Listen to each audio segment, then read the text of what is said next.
¿Es posible que el conflicto entre Israel y el movimiento Hamás escale y desate la guerra en todo Medio Oriente? El bombardeo que este martes dejó cientos de muertos en un hospital de Gaza desató una oleada de protestas en países musulmanes, donde se acusa a Israel de haber cometido un crimen de guerra. Israel, en tanto, culpa por la tragedia a un misil de la yihad islámica que habría perdido el rumbo. Además, el incidente provocó la suspensión de una cumbre que estaba prevista para rebajar las tensiones y en la que iban a participar el presidente de Estados Unidos, Joe Biden, el rey de Jordania, Abdalá II, el presidente de la Autoridad Nacional Palestina, Mahmoud Abbas, y el de Egipto, Abdel Fattah al-Sisi. Debido al giro que la crisis tuvo con la tragedia del hospital en Gaza, Biden limitó su gira por Medio Oriente solo a Israel, donde se reunió con el primer ministro Benjamín Netanyahu, a quien, por un lado, le brindó su respaldo, pero con quien además negoció. Luego del encuentro anunció un acuerdo con ese país para permitir una primera entrada de alimentos y medicamentos a Gaza, pero solo desde el paso fronterizo con Egipto y además sujeta a una serie de condiciones. Para empezar el volumen, se habla de solo 20 camiones. Israel sigue preparando una ofensiva terrestre a la Franja de Gaza, con la que se propone destruir a Hamás. Desde ese enclave, recuerden, partió el ataque terrorista del 7 de octubre que dejó en el sur del país más de 1.400 muertos y aparte unos 200 civiles israelíes secuestrados. El gobierno de Netanyahu enfrenta, por otro lado, la posibilidad de que se abra un segundo frente en el norte de su territorio, en la frontera con Líbano, donde opera el grupo terrorista Hezbollah, e Irán, que respalda a Hezbollah, amenaza con involucrarse militarmente en la guerra si se concreta el ataque por tierra de Israel a la Franja de Gaza. A partir de este resumen muy esquemático, les propongo que analicemos este momento del conflicto y para eso el diálogo es con un diplomático uruguayo con vasta experiencia en esa región y en el mundo árabe. Concretamente estamos con el doctor Agustín Espinosa, que fue embajador uruguayo en Egipto y también en Israel, entre otros destinos. Embajador Espinosa, buen día, gracias por acompañarnos. Buenos días, ¿cómo está usted? Un gusto de oírlo. Tengo una cantidad de preguntas para formularle.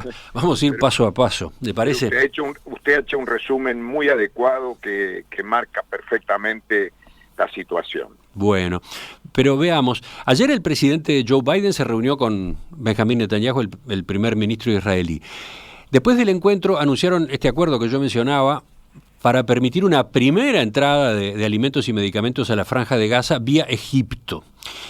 Concretamente el pacto abarca comida, agua y medicinas y será el comienzo, será seguido por otros ingresos en la medida en que el aprovisionamiento no llegue al movimiento Hamás. En el documento también se aclara que no incluye la entrada de ayuda desde Israel no, mientras se mantengan los rehenes en Gaza. Entonces, a ver, ¿qué impresión le deja esta novedad del día de ayer? ¿Distiende? Bueno, en primer lugar, yo creo que la solución del ingreso de ayuda humanitaria vía Rafah es la única posible, porque Rafah, la frontera de Gaza con el Sinaí egipcio, es la única vía por la cual Gaza ha podido comunicarse con el mundo exterior hasta ahora.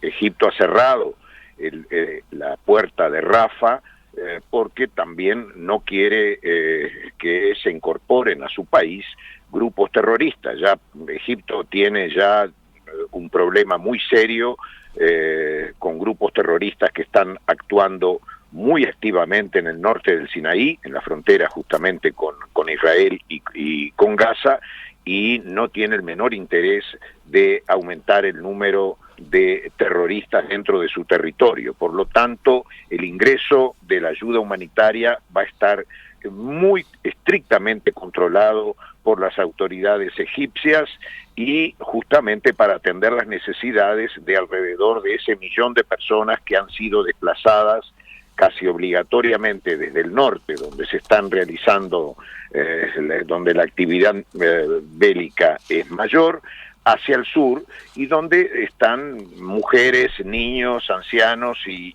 enfermos. Yo creo que lo de la ayuda, el corredor humanitario es la medida más urgente porque estamos hablando de poder salvar vidas inocentes que no están implicadas directamente en el conflicto. Entonces, de todos modos, estamos hablando de 20 camiones, nada más, ¿no?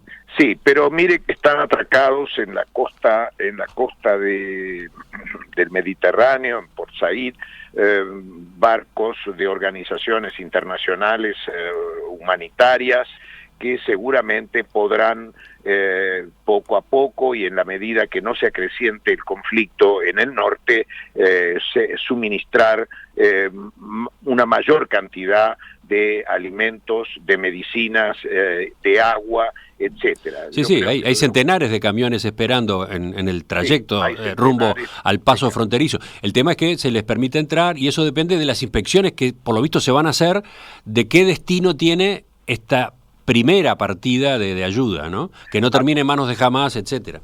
Exactamente, por lo tanto yo creo que habrá un contralor muy grande, en este caso de Egipto, que ha sido siempre el tradicional mediador entre Palestina e Israel, sobre la ayuda humanitaria y que se cumpla estrictamente lo que se ha consignado. Es un primer paso, pero es un primer paso que da un respiro a esta situación. Así que yo creo que la medida es buena y permitirá por lo menos salvar vidas inocentes, Emiliano. Así que yo creo que en ese caso vemos una pequeña luz en el horizonte, que por cierto no va a solucionar todo el problema, porque no toda la población civil ha emigrado hacia el sur. Jamás ha estimulado a su población civil a que permanezca en el norte, y los que emigraron hacia el sur lo hicieron bajo la presión que ejerció Israel y bajo el temor de morir en las zonas donde realmente se están produciendo en este momento los ataques. Paso a un segundo punto, el bombardeo que este martes dejó más de 500 víctimas en un hospital de Gaza, que generó un agravamiento de la tensión, ¿no? Sin duda. Desde ese día, en varios países musulmanes viene dándose una oleada de protestas en las calles, por ejemplo, frente a embajadas de Israel y de Estados Unidos. De hecho, Israel tuvo que retirar a sus diplomáticos de Egipto y Marruecos por temor a que las embajadas fueran asaltadas. Tendríamos que remontarnos, Emiliano, a mí me parece, y generalmente no he oído por ahí, que se hable del gran antecedente de lo que ocurrió el 7 de octubre. Siendo yo embajador en Egipto en julio del 2014, hubo una operación militar de Israel en la banda de Gaza contra el grupo Hamás, llamada Operación Acantilado, que duró más o menos unos 50 días y dejó entre 1.500 y 2.300 muertos. Dentro de los civiles muertos, los 70% eran niños menores de edad y hubieron como 11.000 heridos y cientos de desplazados y de refugiados. Tuvo que intervenir para terminar ese conflicto el propio secretario general de las Naciones Unidas, que era Ban Ki-moon en aquel momento. Intervino el Consejo de Seguridad, la alta comisionada de las Naciones Unidas para los refugiados calificó este operativo, Operación Acantilado, como un crimen de guerra que dejó seguramente entre los jóvenes sobrevivientes a esta tragedia un sentimiento que al cabo de los años fue degenerando en ese feroz ataque que ocurrió el 7 de octubre. Esta operación Acantilado de julio de 2014, hace muy pocos años, es, en mi opinión, uno de los antecedentes más importantes, no que justifican, porque el horror de lo que ocurrió el 7 de octubre no tiene ninguna justificación, pero sí puede explicar cómo el terrorismo se alimenta a sí mismo a través de este tipo de situaciones. Entonces, cuando intentamos explicar esa invasión que se produce en la madrugada del 7 de octubre al territorio israelí, atacando los kibutz y poblados y matando de la manera más horrorosa a niños, mujeres, no estamos solamente asistiendo a una violación del derecho internacional y particularmente del derecho internacional humanitario, sino que, en mi opinión, estamos asistiendo a lo que Noah Harari dice, que no estamos hablando frente a ese hecho únicamente de una violación del derecho internacional humanitario, estamos hablando de la destrucción de nuestra confianza en la humanidad. Yo hago mías esas palabras de Harari porque lo que ha ocurrido es realmente una desconfianza en la propia humanidad. Entonces, las consecuencias de las que usted me habla son gravísimas, porque el incidente de lo que ha ocurrido desde octubre ha comprometido todos los esfuerzos de un lento proceso encaminado a normalizar las relaciones de Israel con el mundo árabe, los llamados, como se conocen, acuerdos de Abraham, restablecimiento de relaciones, probablemente de relaciones diplomáticas con Arabia Saudita, mejora de las relaciones con Marruecos, que nunca fueron malas. Las relaciones de Israel con Marruecos fueron, yo diría, las mejores relaciones de Israel con el mundo árabe. Es el único país donde nunca los judíos fueron expulsados, con los Emiratos Árabes, y todo eso hoy ha comprometido ese enorme esfuerzo de los llamados acuerdos de Abraham, ha comprometido las relaciones de la autoridad palestina ubicada en Cisjordania, en Ramallah, y con todo el mundo árabe en general, donde el objetivo ahora no es solamente Israel, sino todo Occidente, y cuyo final no podemos ni siquiera prever. Todo eso que usted menciona sobre los ataques a las embajadas, retiros de los diplomáticos, el estado de alerta roja prácticamente en Francia, en Alemania, en Bélgica, ya ha tenido resultados nefastos. Hay atentados, han habido ya muertos, y esto genera una incertidumbre cuyo alcance no podemos prever. Entonces, cabe la posibilidad de desarrollos del conflicto no solo a nivel regional, sino más allá todavía, ¿no? Sí, porque no se olvide usted que aquí no está solamente, el tema no es Israel y el grupo terrorista Hamás, el tema es quienes de alguna manera alimentan al grupo terrorista Hamás, y estamos hablando de Irán, estamos hablando de Qatar, estamos hablando de Siria, estamos hablando de Turquía, que si bien no es un país árabe, ha fijado una posición muy dura contra Israel. Solamente no hemos escuchado pronunciamientos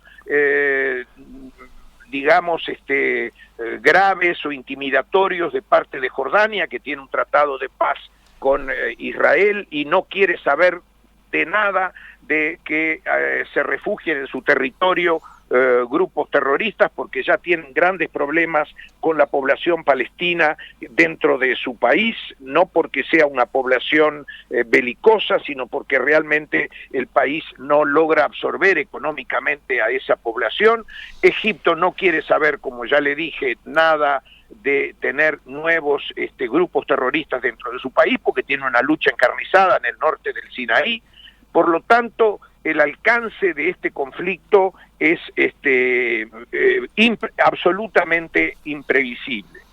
A mí me gustaría... Por ejemplo, está la posibilidad de que se abra un frente en el norte de Israel con Hezbollah. Sin ninguna duda, porque Hezbollah viene de alguna manera atacando a Israel. Yo era embajador en Israel cuando se produjo la invasión de Israel al sur del Líbano, justamente para controlar al Hezbollah. Hezbollah ya ha atacado el norte de Israel, o sea que Israel tiene en este momento dos frentes, el de Gaza, el del norte en las alturas del Golán, y en la frontera con el Líbano. Por lo tanto, estamos frente a la desmesura de la guerra y realmente no se avisoran mediaciones que logren atenuar por lo menos hasta ahora este conflicto. Yo también querría aprovechar algo que también me parece muy importante y que también lo olvidamos, que es las violaciones cometidas al derecho internacional humanitario por el grupo terrorista Hamás el 7 de octubre en esa penetración al territorio de Israel. Me gustaría sí que fuéramos a eso, pero antes le pregunto, sí. Ante estas derivaciones que podría tener la situación, ¿cómo ve, por ejemplo, el papel que ha tenido la Autoridad Nacional Palestina, la que gobierna en el otro territorio palestino, en Cisjordania? Mire, se ha visto obligada la autoridad palestina a pronunciarse en contra del ataque, pero realmente los palestinos de Cisjordania le reprochan a Abbas que esa protesta contra Israel no sea lo suficientemente dura y enérgica. No se olvide usted que la autoridad palestina es prácticamente un Estado soberano, es un Estado que mantiene relaciones diplomáticas con 74 países, que es observador de las Naciones Unidas, que es miembro pleno de otras organizaciones internacionales como la UNESCO, y viene llevando una relación, yo diría, lo más normal posible dentro del territorio de Cisjordania. Por lo tanto, y además son enemigos acérrimos del grupo Hamás. Por lo tanto, esta intervención de Hamás ha perturbado esa pseudo relación pacífica de la autoridad palestina con el gobierno de Israel, ha generado un movimiento popular en contra del gobierno. El gobierno ha tenido que pronunciarse sobre el ataque, sobre estos ataques, y realmente eso es otra complicación que se agrega al conflicto. Por lo tanto, es poco lo que yo creo que la autoridad palestina puede hacer en este momento para contener. Primero, no tiene ninguna capacidad de contener a Hamás, y realmente tampoco puede apoyar abiertamente a Israel, porque básicamente estamos hablando de un pueblo palestino que reclama fronteras seguras desde mucho tiempo atrás. Entonces ahí se ha generado otra gran dificultad, y no tenemos que descartar que esos movimientos populares en Ramallah o en las ciudades de la Cisjordania puedan ser también otra fuente de conflicto contra las fronteras con Israel. Y para terminar, ¿cómo ve el papel de Irán en toda esta coyuntura? Bueno, Irán, como usted sabe, está por detrás del grupo Hamás, es el aprovisionamiento de armas y de dinero que le permite a Hamás sobrevivir. No se olvide usted que en la banda de Gaza no hay ninguna actividad económica lucrativa. Originalmente era un pueblo pacífico de pescadores artesanales con huertas, y de eso no queda absolutamente nada.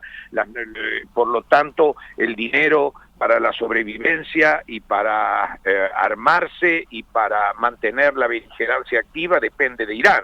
Irán hasta ahora está dentro de los países, por cierto, que acusan a Israel, pero yo no descarto que eso degenere en un posicionamiento mucho más activo. Si eso llegara a ocurrir, ya la confrontación tendría un alcance, yo diría, mundial, porque realmente frente a un caso de ese tipo, los Estados Unidos intervendrían sin la menor duda, como lo haría también los países de la Unión Europea, que se han pronunciado categóricamente a favor de Israel. Sí, bueno, por un lado tenemos lo que está pasando con la guerrilla de Hezbollah operando desde el Líbano y a su vez con respaldo de Irán, y por otro el planteo de Irán de que se involucraría en la guerra si se produjera la invasión terrestre de Israel en la Franja de Gaza. Sí, yo no descarto esa intervención terrestre, Emiliano, no descarto esa intervención terrestre. Yo creo que la idea de Israel es borrar del mapa el grupo Hamás dentro de la banda de Gaza, y más tarde o más temprano eso yo creo que va a ocurrir. Enseguida quiero preguntarle sobre cómo intervenir, cómo sigue, digamos, esta serie de operaciones de Israel, pero sobre la amenaza de Irán, ¿qué dice? Bueno, la amenaza de Irán está latente desde siempre, ese no es un, pero Israel en su idea de eliminar al grupo Hamás estará dispuesta a enfrentar a Irán con todos los dispositivos bélicos de que disponen. No se olvide usted que es una de las 8 o 9 naciones que disponen de armas nucleares.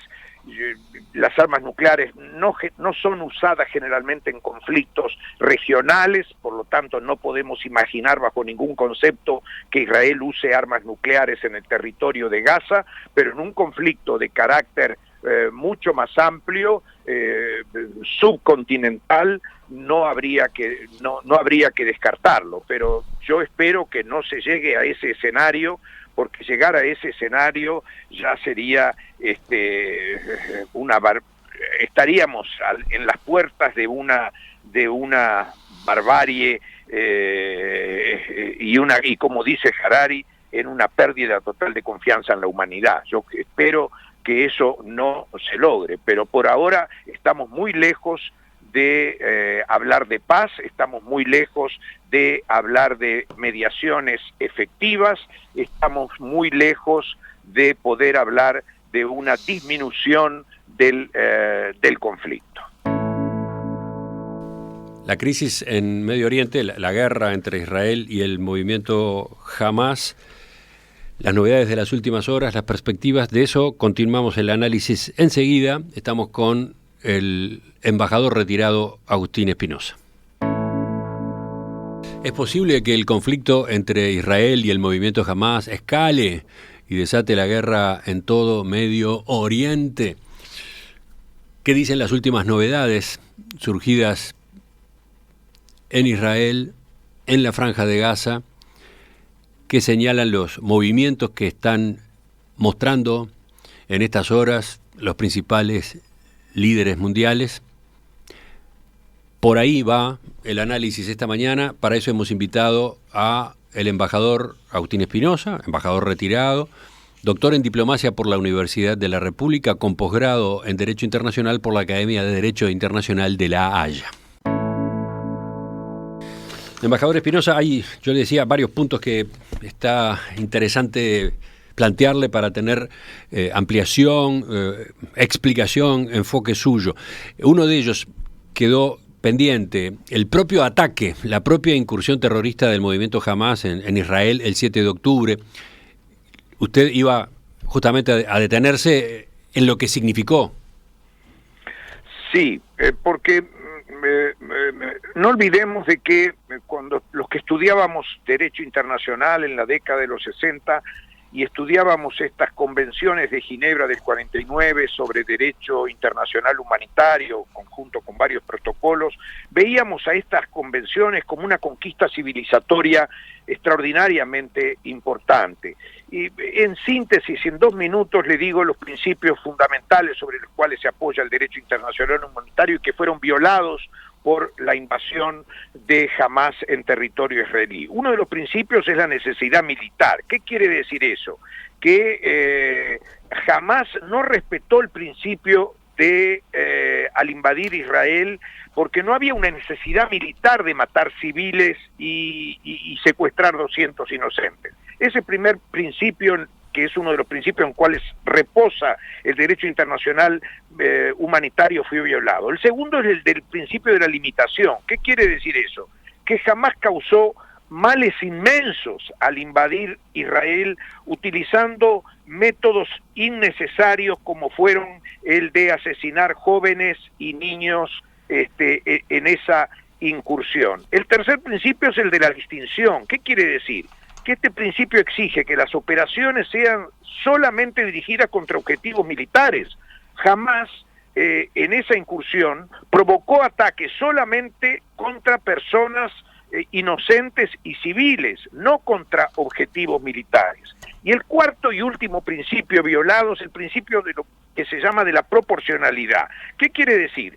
Que este principio se basa en que los que dirigen una operación militar no pueden realizar actos que causen daños que sean excesivos en relación a la ventaja militar concreta y directa prevista en ese ataque. Jamás no obtuvo en esta invasión a Israel ninguna ventaja militar, solo generó lo que ya vimos, una sangrienta represalia que todavía no sabemos cómo terminará. Y ahí entonces yo quiero rescatar la importancia de estas convenciones de Ginebra del 49, porque ambos países la firmaron y la ratificaron. Israel firmó la Convención de Derecho Internacional Humanitario, que de alguna manera está violando en este momento también Israel, por el hecho... ¿Hola? Sí, lo estoy escuchando. Por el hecho de no abrir inmediatamente un corredor humanitario. Eso es una violación también al derecho internacional humanitario. Es una violación también el propio bloqueo para el suministro de energía eléctrica y agua. Y de electricidad. Entonces, todos esos actos son violaciones al derecho internacional humanitario. La tortura, la desaparición forzada, el homicidio, los actos de violencia sexual, hubo violaciones. Todo eso forma parte de los elementos que condena el derecho internacional humanitario y que también de alguna manera tratan de ser protegidos a través de la Corte Penal Internacional. Entiendo lo que dice, pero mi pregunta viene a continuación a propósito de las consecuencias prácticas, reales y sobre todo en el corto plazo de ese enfoque, de ese análisis que usted acaba de hacer. Que el movimiento jamás haya violado el derecho público, humanitario. El derecho humanitario internacional, ¿de qué sirve? Constatarlo, ¿de qué sirve hoy? No, ¿cómo sirve? Sí, sirve de alguna manera porque no se olvide usted que frente a esos atentados al derecho internacional comunitario pueden intervenir determinadas autoridades internacionales y llevar el caso ante, no solamente por parte de Hamás, sino también por parte de Israel, pueden ser llevados ante los tribunales que han sido creados para condenar esas violaciones. Entiendo lo que dice, pero eso implica generar procesos larguísimos, ¿no? De quién sabe cuántos años.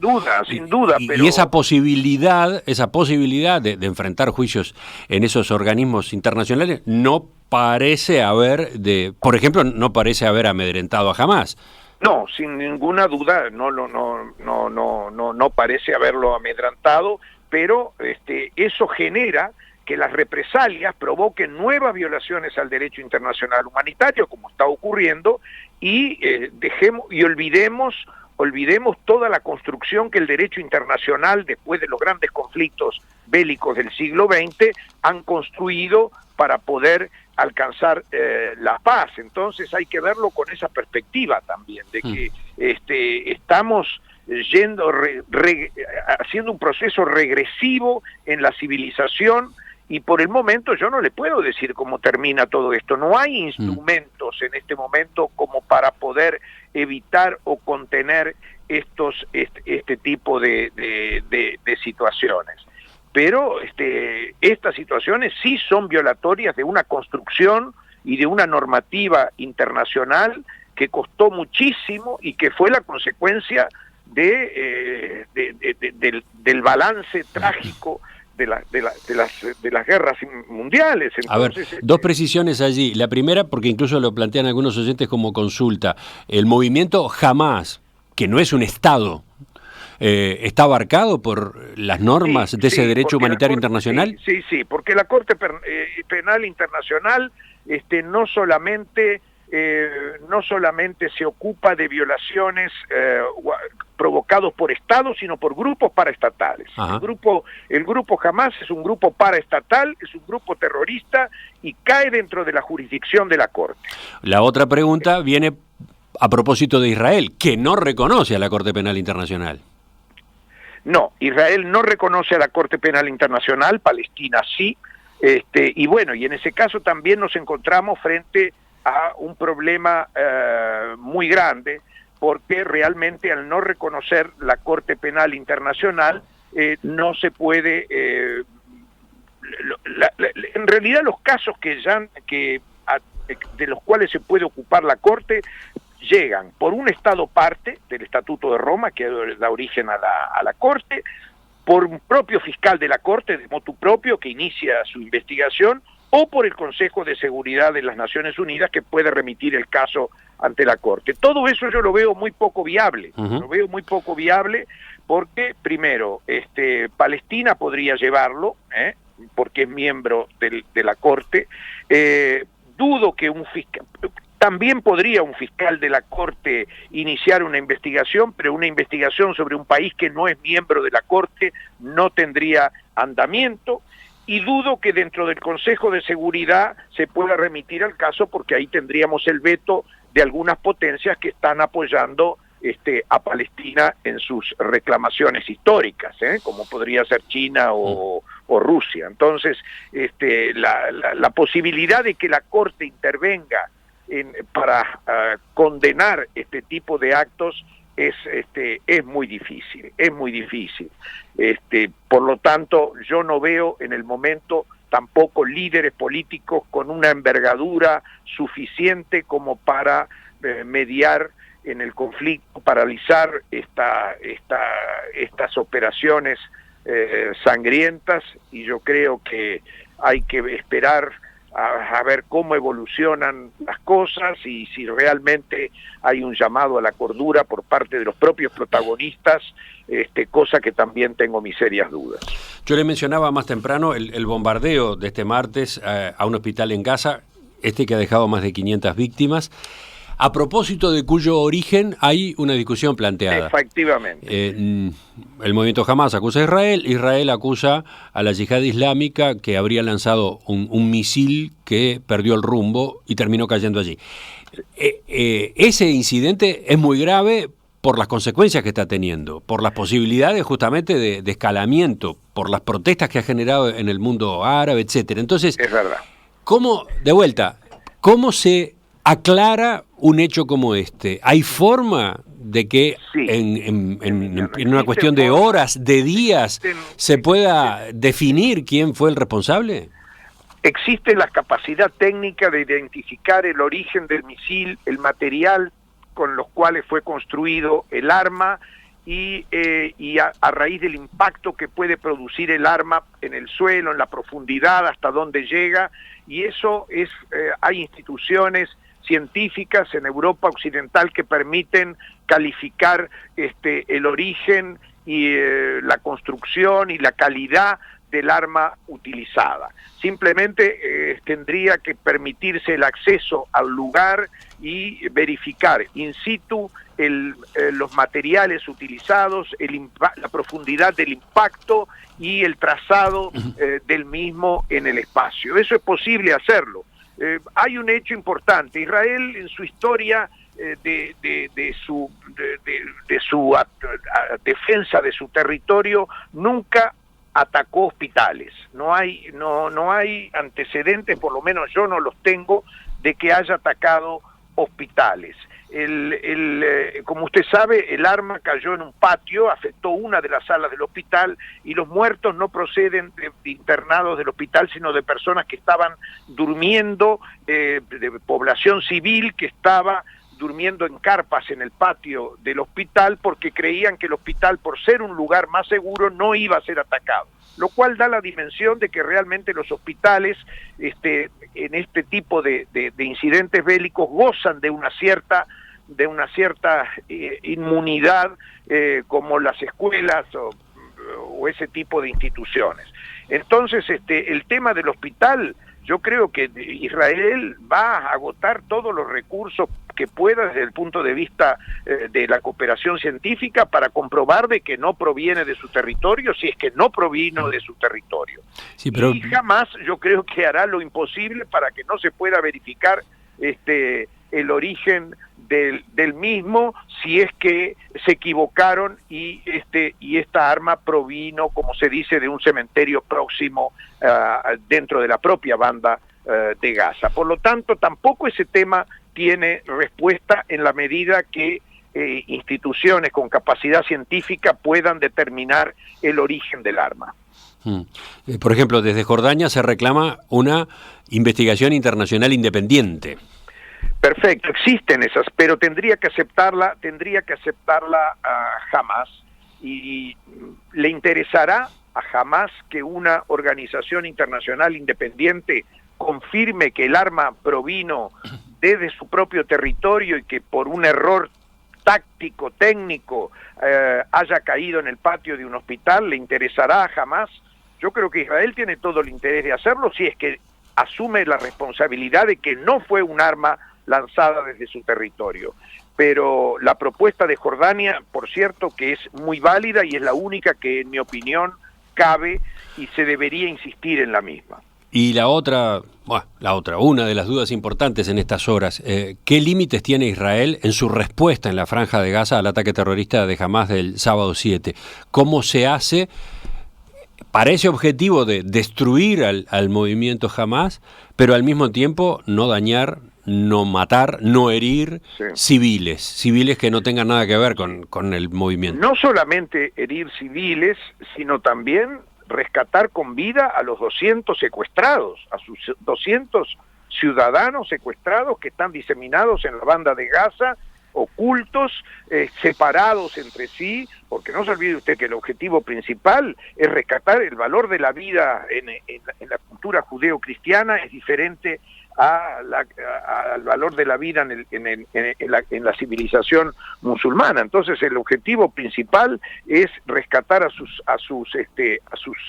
jóvenes y niños que han sido secuestrados y rescatarlos con vida o en la mayor cantidad posible y por cierto tratar de limitar el daño a la población civil inocente y concentrarse en las milicias por eso. de Hamás. Pero ¿cómo se hace eso teniendo en cuenta el territorio de Gaza y su tamaño, ¿no? Apenas 365 kilómetros cuadrados. Es más chico que el departamento de Montevideo, Emiliano. Sí.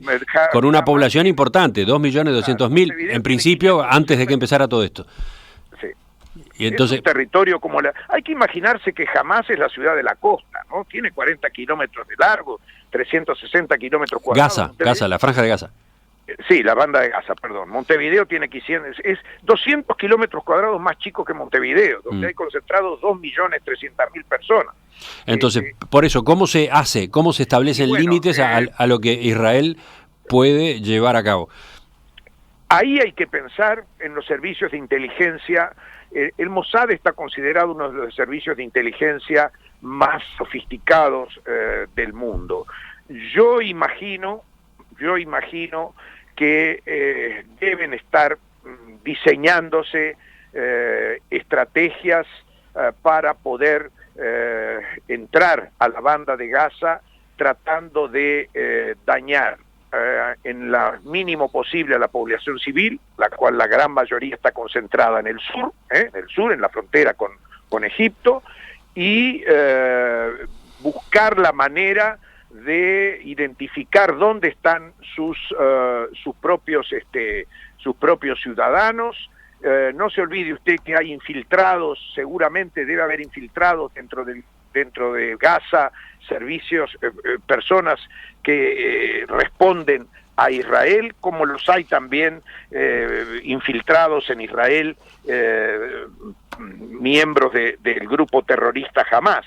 Yo creo que debe ser una operación combinada de los servicios de seguridad y de inteligencia israelíes que permitan a que ese operativo se haga con el menor daño posible, pero estoy seguro que ese ejercicio estratégico está siendo realizado. Yo no creo que Israel se conforme con la amenaza de una invasión y que permita que el grupo terrorista de Hamás siga operando en su territorio y pueda seguir provocando los daños que provocó la incursión del 7 de octubre. El ingreso no se produce, el ingreso está demorado, ¿no? El ingreso está demorado porque Israel está en las puertas de Gaza. No se olvide que Gaza está muy cerca de Tel Aviv, está a 50, 60 kilómetros, o sea que Gaza está rodeada. ¿Cuándo se producirá ese ingreso? Bueno, va a depender de la oportunidad que los servicios de inteligencia determinen, va a estar determinada por muchas circunstancias, tal vez incluso a la espera de una mediación o de alguna solución que provenga de fuera de la propia región. En fin, yo no puedo predecir ese tipo de cosas, como creo que nadie está en condiciones de predecirlo hoy en día. Solamente los comandos superiores del ejército israelí deben saber cuáles son los próximos pasos a dar. Embajador Agustín Espinosa, le agradezco que nos haya acompañado esta mañana para repasar algunos puntos críticos que están planteados en Medio Oriente y también más allá de la región a raíz de esta guerra entre Israel y el movimiento Hamas. Volvemos a conversar en los próximos días. Muy bien, muchísimas gracias por esta oportunidad y todos termino diciéndole haciendo mías las palabras de Noah Harari, de que más allá de la violación del derecho internacional humanitario, lo que hoy estamos asistiendo es a una destrucción de la confianza en la humanidad. Muy buenos días y seguimos conversando. Gracias.